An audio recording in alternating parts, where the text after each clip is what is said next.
Bonjour François-Xavier Bourmeau. Bonjour. Merci d'avoir accepté notre invitation cet après-midi dans le Grand Journal. Vous êtes journaliste politique au Figaro et vous co-signez avec Charles Sapin ce livre que je vais montrer à la caméra pour ceux qui nous regarderont sur Twitter. Macron-Le Pen, le tango des fossoyeurs, c'est paru aux éditions de l'Archipel. Le scénario est écrit à l'élection présidentielle de 2022. Emmanuel Macron et Marine Le Pen se retrouveront de nouveau en finale. C'est ce que vous écrivez en ouverture de votre livre. Un scénario qui revirait en tout cas selon vous le président de la République et la chef du Rassemblement national. L'opinion publique souhaite-t-elle pour autant, François-Xavier Bourmeau, refaire le match, si j'ose dire, de 2017 ? C'est justement le paradoxe sur lequel on s'est penché pour réaliser cette enquête.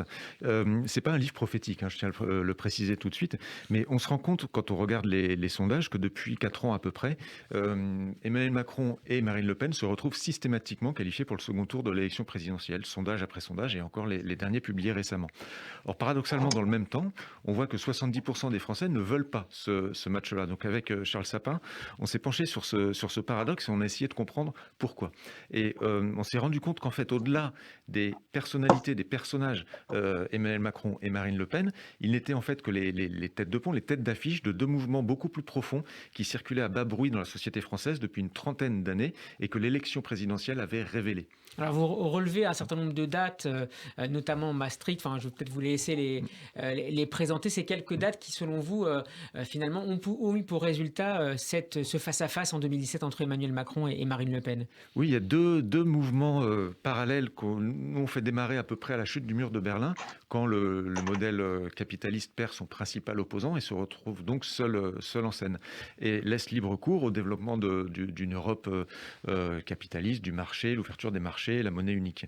On voit depuis cette période-là que régulièrement dans la société française, il y a des petites alertes qui sont émises et pas forcément prises en compte. Donc on parlait de Maastricht, c'est le référendum sur Maastricht qui entérine l'Europe. Alors qu'on pensait les Français très favorables à l'Europe, à l'époque, ils votent oui, mais d'une toute petite majorité. En 2005, plus tard, le traité sur la Constitution européenne, cette fois, c'est le non qui l'emporte. Et donc, on voit qu'il y a deux mouvements parallèles, un qui est favorable à l'Europe, les pro-européens, et les eurosceptiques qui progressent sur cette période dans la société française. Parallèlement, sur le plan politique, c'est une période dans laquelle la droite et la gauche commencent un petit peu à se confondre. Après la dissolution ratée de Jacques Chirac en 97, on se retrouve avec un président de droite qui dirige le pays pendant 5 ans avec un Premier ministre de gauche. Quand Nicolas Sarkozy est élu en 2007, assez vite, il fait l'ouverture à gauche qui provoque un peu de problèmes dans son camp. Notamment Bernard Kouchner ou Fadela Amara. Voilà. Et en 2012, quand François Hollande est élu président de la République, 2 ans après son élection, il nomme Manuel Valls à Matignon, qui n'est pas réputé pour être un gauchiste. Donc, tous ces mouvements-là accréditent peu à peu la critique qu'avait formulée Jean-Marie Le Pen à la fin des années 90, qui était formulée sous le vocable de l'UMPS, c'est-à-dire la fusion d'une partie de la gauche et d'une partie de la droite. Cette fusion-là, elle va être incarnée par Emmanuel Macron et qui va donner corps à l'adversaire idéal pour Marine Le Pen. Alors, Mickaël Darmon l'évoquait il y a quelques instants à ce micro, l'un des grands enjeux du moment concerne le retour du clivage gauche-droite. C'est même pour vous, François-Xavier Bourmeau, l'enjeu central de la prochaine élection présidentielle. Est-ce que la manière dont se dessinent les modes de désignation des candidats à la fois au Parti socialiste et chez les Républicains vous semble le meilleur moyen pour ces partis de revenir au cœur de la cartographie politique nationale ? Alors, je dirais plutôt qu'à l'inverse, ce qu'on peut observer à droite et à gauche confirme le diagnostic formulé par Emmanuel Macron et Marine Le Pen d'une disparition ou de partis de droite et de gauche voués à la disparition ou à une profonde réorganisation, profonde redéfinition de leur ligne idéologique. Parce que à gauche, c'est simple, ils sont divisés, il n'y a quasiment aucune chance de gagner quand vous partez à 6 candidats à l'élection présidentielle. On peut les passer en revue. Vous voyez bien que le mécanisme de l'union de la gauche, qui est le seul garant de la victoire pour la gauche en tout cas, ne fonctionne pas. Malgré la candidature annoncée d'Anne Hidalgo. Malgré la candidature annoncée d'Anne Hidalgo, qui vraisemblablement, ça rajoute une candidature dans un paysage où il y a déjà beaucoup de candidatures. Donc la gauche additionnée arrive à peu près un peu moins de 30% quand on regarde les sondages, mais ces 30% se répartissent entre 6-7 candidats, ce qui ne crée pas de dynamique. À droite, c'est plus compliqué parce que la droite a quand même un réflexe légitimiste, mais quand on regarde les sondages, effectivement, on voit que un candidat de droite pourrait éventuellement aller perturber ce duel. En revanche, la question qui n'est jamais posée ou ce qui n'est jamais testé dans les sondages aujourd'hui, c'est un peu l'éléphant au milieu du couloir que personne ne veut voir à droite, c'est l'hypothèse d'une double candidature. Deux candidats de droite qui, à ce moment-là, mettraient la droite dans le même état de la gauche que la gauche, c'est-à-dire profondément morcelée et divisée, et donc en incapacité de se hisser au niveau du deuxième tour. Par exemple, le vainqueur d'une éventuelle primaire, envisageons par exemple le cas de Valérie Pécresse, qui serait opposé à Xavier Bertrand. Ben oui, parce qu'on ne voit pas aujourd'hui quel est le mécanisme de rassemblement de deux candidatures séparées.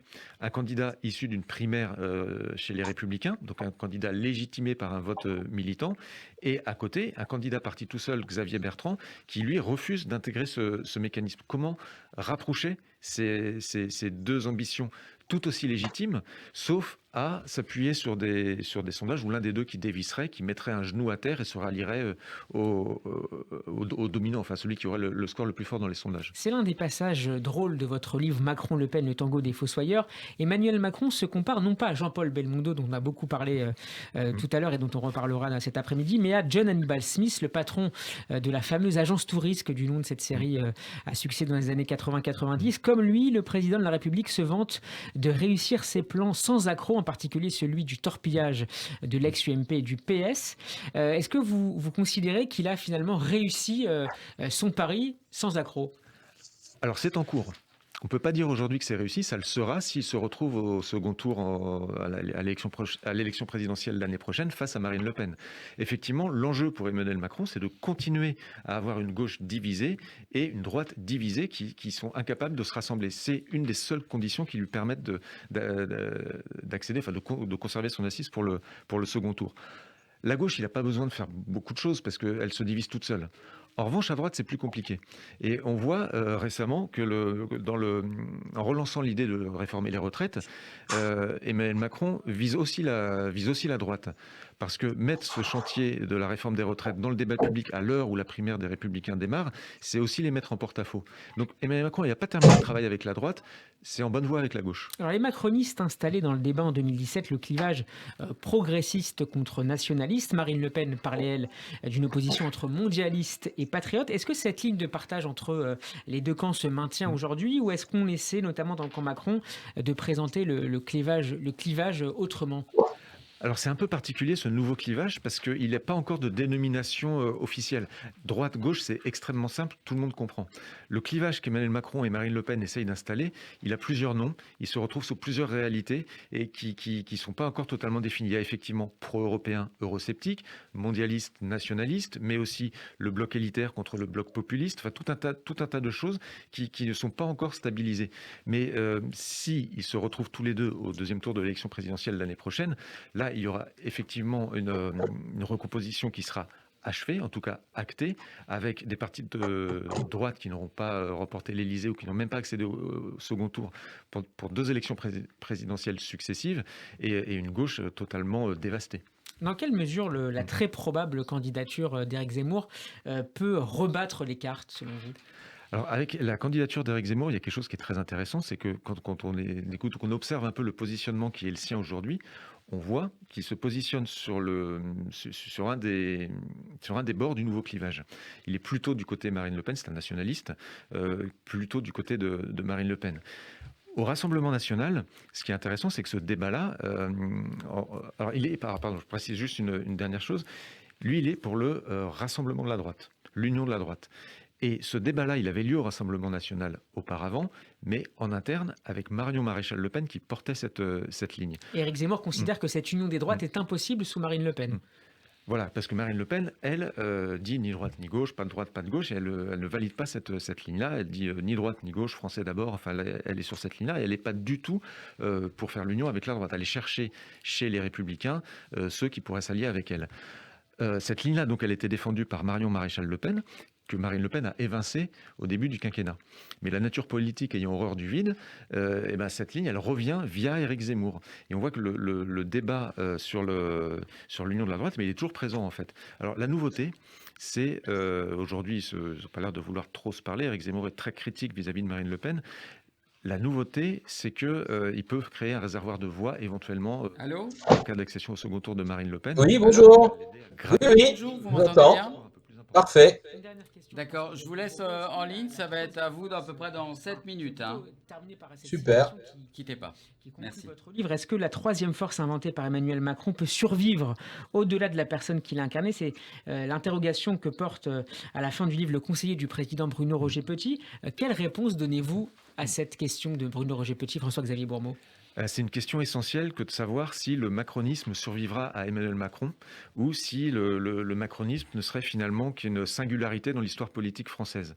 Ça, ce sera tranché au soir du deuxième tour de l'élection présidentielle. Si Emmanuel Macron est réélu, alors à ce moment-là, il aura installé dans le pays une force politique. Il lui appartiendra de réussir à la faire vivre au-delà de lui, puisqu'il ne pourra pas faire un troisième mandat. Est-ce que le macronisme peut survivre à Emmanuel Macron? Alors, personnellement, j'ai plutôt l'impression que c'est un moment de l'histoire et qu'on reviendra à une vie politique articulée autour de la droite et de la gauche. Pour une raison qui est extrêmement simple, en fait, c'est qu'une fois qu'il y aura des députés élus, si on reste dans le cadre de la Ve République, il faudra bien les installer dans l'hémicycle à droite ou à gauche. Et donc, il y aura vraisemblablement une recomposition idéologique de la droite et de la gauche, mais pour tout le monde, c'est beaucoup plus simple d'utiliser cette dénomination-là que celle qui aujourd'hui n'est pas encore stabilisée, ce nouveau clivage que veulent mettre en place Emmanuel Macron et Marine Le Pen. Merci beaucoup François-Xavier Bourmeau d'avoir été mon invité cet après-midi dans le Grand Journal. Je rappelle le titre de votre ligne que vous co-signez avec Charles Sapin aux éditions de l'Archipel, Macron-Le Pen, le tango des fossoyeurs. Votre interview est à retrouver sur notre site et en vidéo sur la page YouTube de Radio J. Bon après-midi à vous et à très bientôt. Merci, bonne journée à vous.